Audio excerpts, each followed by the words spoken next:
A'udzu billahi minasyaitonir rajim. Bismillahirrahmanirrahim. Assalamualaikum warahmatullahi wabarakatuh. Alhamdulillahilladzi hadana lihada wa ma kunna linahtadiya laula an hadanallah. Asyhadu an la ilaha illallah wahdahu la syarikalah wa asyhadu anna Muhammadan abduhu wa rasuluh. Allahumma sholli ala Muhammad wa ala ali Muhammad. Jamaah yang dimuliakan oleh Allah Subhanahu wa taala. Pada malam kedua Ramadan ini, kajian kita mengenai kemuliaan Ramadan. Bulan Ramadan adalah bulan yang sangat mulia, sehingga tidak boleh disia-siakan oleh setiap muslim. Karena apa? Allah Subhanahu wa taala telah membuka seluas-luasnya rahmatnya pada bulan Ramadan ini. Sebagaimana dalam sabda Rasulullah sallallahu alaihi wasallam, "Idza kana Ramadana futihat abwabur rahmat wa ghuliqat abwabu jahannam wa sulsilat syayatin."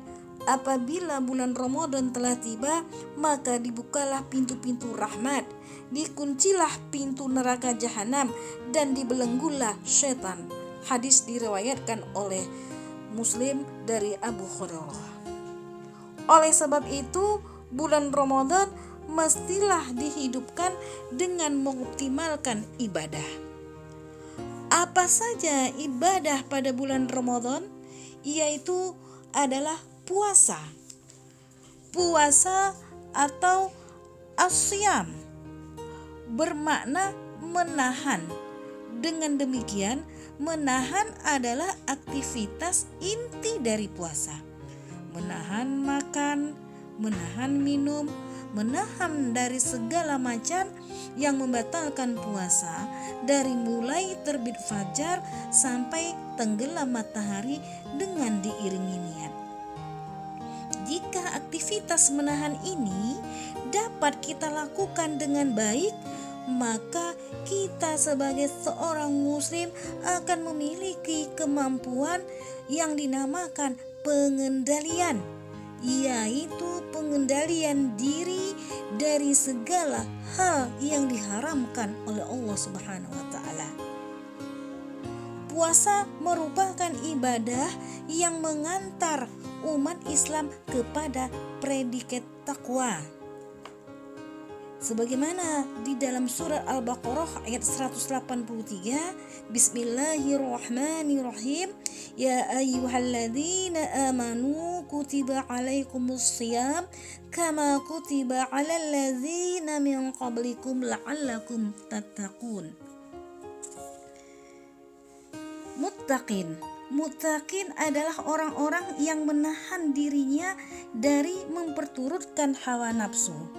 Maka puasa merupakan sarana pelatihan mengendalikan diri dari dua jenis nafsu syahwat, yaitu syahwat perut dan syahwat faraj. Maka orang yang bertakwa adalah orang-orang yang bila berbicara hanya karena Allah dan bila berbuat hanya karena Allah ikhlas. Muttaqin adalah orang yang takut berbuat syirik dan menjauhkan diri dari sifat munafik. Karena apa? Karena agama kita yaitu agama Islam membina kehidupan manusia yang diawali dengan tauhid. Tauhid tumbuh iman dan akidah yang kemudian akan membuahkan amal ibadah dan amal soleh. Maka perbuatan yang dijiwai oleh iman dan dipelihara terus-menerus akan menciptakan suatu sikap hidup yang bernama takwa. Yang kedua adalah amalan di dalam bulan Ramadan itu berinteraksi dengan Al-Quran. Ramadan adalah bulan diturunkannya Al-Quran. Pada bulan ini Al-Quran benar-benar turun ke bumi, turun ke dunia untuk menjadi pedoman manusia dari segala macam aktivitasnya di dunia. Malaikat Jibril turun untuk memurojaah, mendengar dan mengecek bacaan Al-Quran dari Rasulullah SAW. Maka tidak aneh jika Rasulullah SAW lebih sering membacanya pada bulan Ramadan.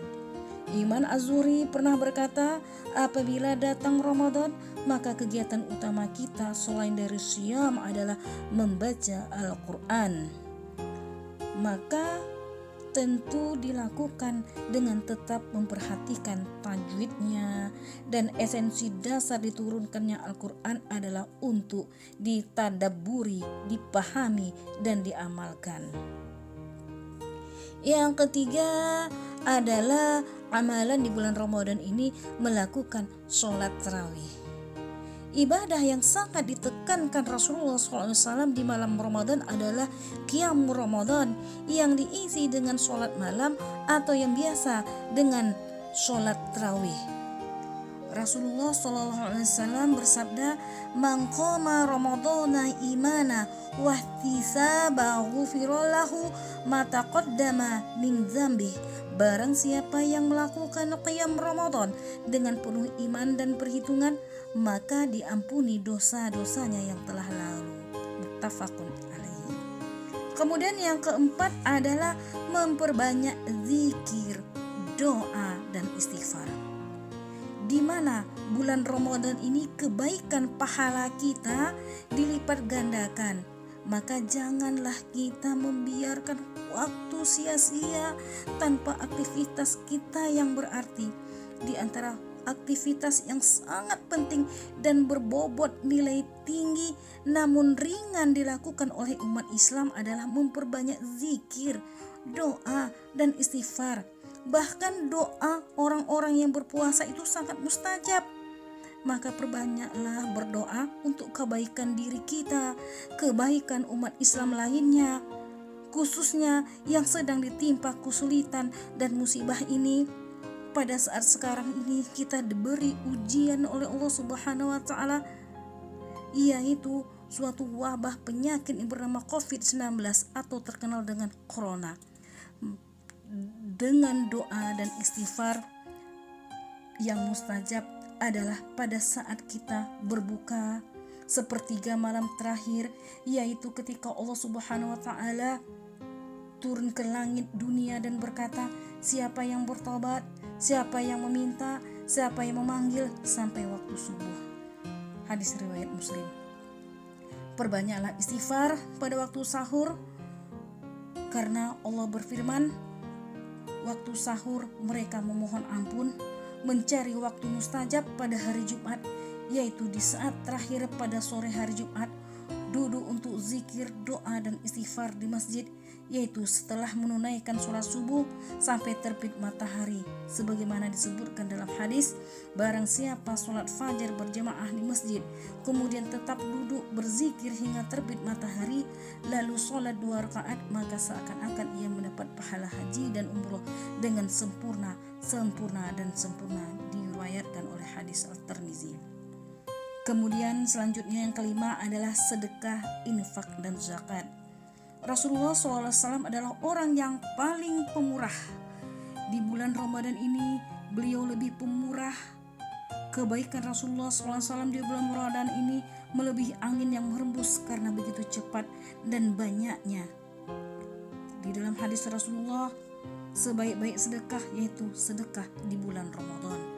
Salah satu bentuk sedekah yang dianjurkan adalah memberi iftar atau santapan berbuka puasa kepada orang-orang yang lagi sedang berpuasa, apalagi mereka yang benar-benar membutuhkan, yang benar-benar merasa kelaparan. Barang siapa yang memberi iftar kepada orang-orang yang berpuasa, maka ia mendapat pahala senilai pahala orang yang berpuasa itu tanpa mengurangi pahala yang berpuasa. Yang keenam, yang terakhir, yaitu menuntut ilmu dan menyampaikannya. Bulan Ramadan adalah saat yang paling baik untuk menuntut ilmu. Lebih dan kurang kurang mohon maaf. Assalamualaikum warahmatullahi wabarakatuh.